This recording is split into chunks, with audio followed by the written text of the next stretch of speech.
Hello, hello, hello. Just thought I would pop in here today and show you my latest project for a vintage girl. I cannot stop making books. I'm telling you right now, that is my obsession. I thought art journaling was, and it kind of still is, but I'm telling you right now, books are my latest obsession, and especially books to journal in. And that is what this is.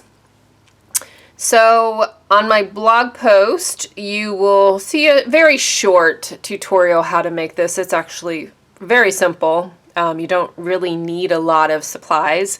I don't show you how to make the book because purposes, you can make your own cover for your own journal. You can buy a pre-bought journal and put the cover on it.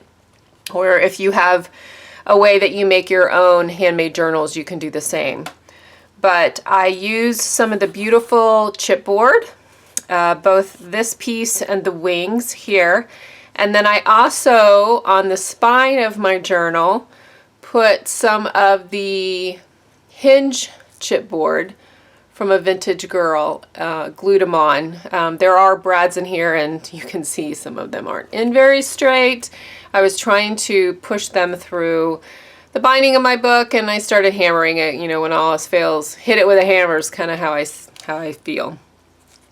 So they're not super even, but you know what? That's what handmade's all about, right? Then I also used some of the canvas paper, I guess for lack of another word, that Candy has that is on her A Vintage Girl site from Canvas Core. And you can see it more kind of on the back of my book, but I show you how I cut it in 4 rectangles and I stitched the pieces together. You could do one piece. I'm fussy like that, and I thought it would be super fun to kind of add a little bit of a different element to my handmade journal. And then I put just some ribbon that I had in my stash kind of on the fringes. So on the inside of my book, and I will tell you, when I glued my pages into it, it is a little stiff, but I think over time, as the journal gets used, it will loosen up a little bit. So I just covered the inside of my book with some of the upholstery fabric. I thought that was kind of nice for that whole vintage vibe going on.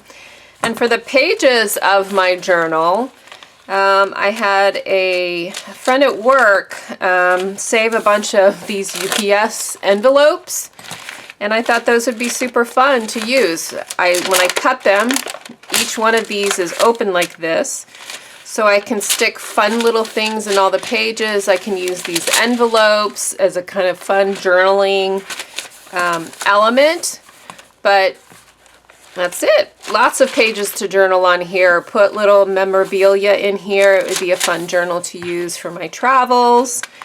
I will have to admit just a little bit though, because I glued these buttons on to the front. I couldn't resist because they looked perfect on it.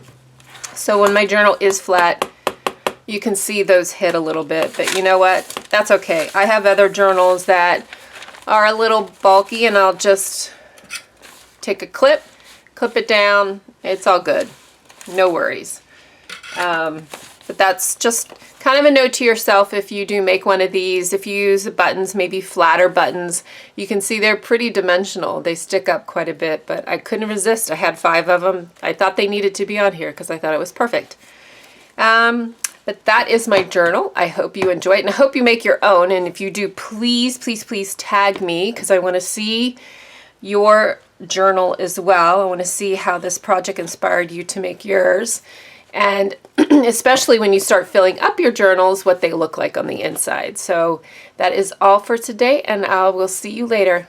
Bye-bye.